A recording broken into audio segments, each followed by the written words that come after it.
When you're having a speed issue or a technical issue or a sound issue, the first thing that comes to mind is usually, okay, I need to change my embouchure, I need to change my fingers, I need to change something most immediate to the problem. What it really is likely your setup and your posture. My name is Chelsea Tanner. I'm a flutist and a mindset coach for musicians. And today, I want to talk about the thing that is most overlooked in terms of creating change in your playing. And that is how you set up the instrument, how you balance the instrument, and how you organize your body in order to create the sound that you want. Let's talk about it. Your setup and how you position your body is going to create the most effective change in your playing.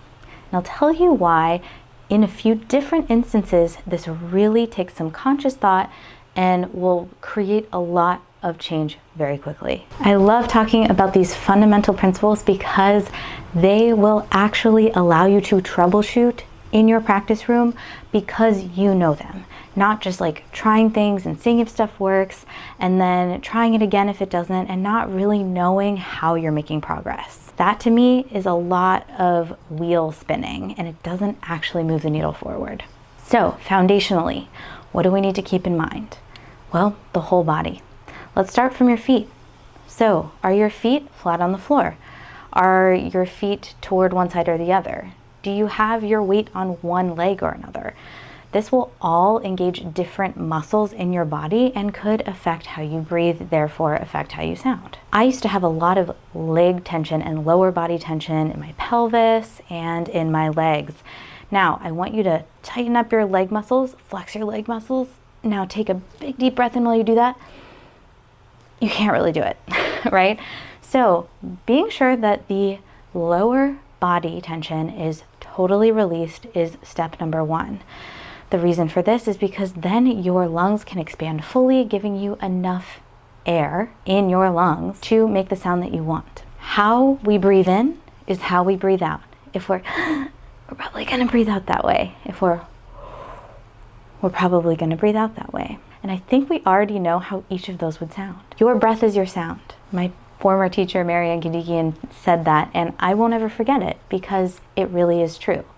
The quality of your breath depends on the setup of your body and your posture. That is for tone quality. There's another thing that really, really affects both technique and sound, and that is how you hold your flute or balance your flute. Now, there are a couple of different methods to balancing the instrument.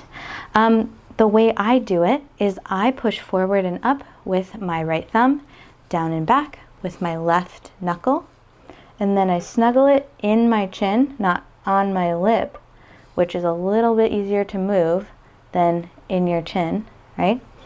And I want to make sure that this is secure. Sometimes when we play in different keys, for example, sometimes we use a thumb B flat, sometimes we use a 1-1 B flat, sometimes we have a lot of right hand movement, sometimes we have a lot of left hand movement. The balance of your instrument can slightly change and shift for any given key, for any passage. That's why if you try to play a passage and you take it out of context and you practice it a ton, you try to put it back in, it starts to feel completely different. And you could be banging your head against a wall thinking, oh my gosh, why does this feel totally different when I've taken it out and put it back in? I could play it isolated, why can't I play it in context? Likely it's because of your balance. It's because it doesn't feel the same to literally hold and play the instrument from one situation to the next. So you have to practice the passage in context too, because then you are figuring out how to get to that optimal balance from where you came from in the music. This is something I didn't know for a really, really long time. I got through multiple degrees without knowing this stuff, but it's so crucial to keep in mind. Another thing is your setup and your balance secure the angle in which you're blowing into the instrument. So your target is the center of the outer edge right there. And what you want to do is hit that target and it splits the air, goes into the flute, resonates back out, right? That's how we get our sound. But if that's compromised, that angle, meaning we're too much like this, too much like that, and we're not at a 90-degree angle here, then it's going to be very hard. So if you move and you're being really expressive like this, know that if you're cracking a lot of notes, that's probably why. We want this to be so solid and secure and not moving up or down like that. If you want to move your whole body, you can. Same thing. You don't have to be in marching band position. You can be down here a little bit, but your head has to go with it. Okay?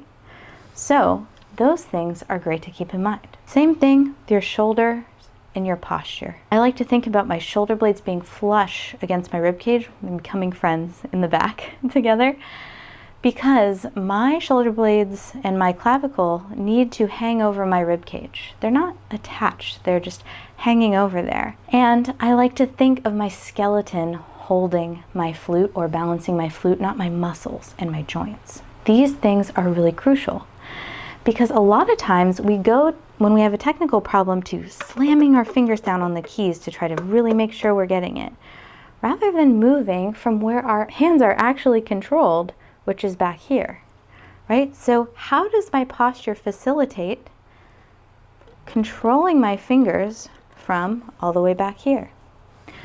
Really important to think about as you're solving technical problems. So a lot of times we think, oh, my fingers just need to move faster. But are you set up well? And your air affects how you play your technical passages. If your air is not moving through the notes and it feels very stagnant, you're not using very much of it, your fingers will be like, hey, bud, what's going on? Where's the air? What are we doing? For some reason, they seem to have a link to them. And as soon as you feel and use more air and feel confident in using more air, the more confident your fingers are going to be. Now, we want to make sure that our head is sitting on top of our spine, our AO joint here. We want that to be up and open, almost like you have a marionette string coming from the top of your head.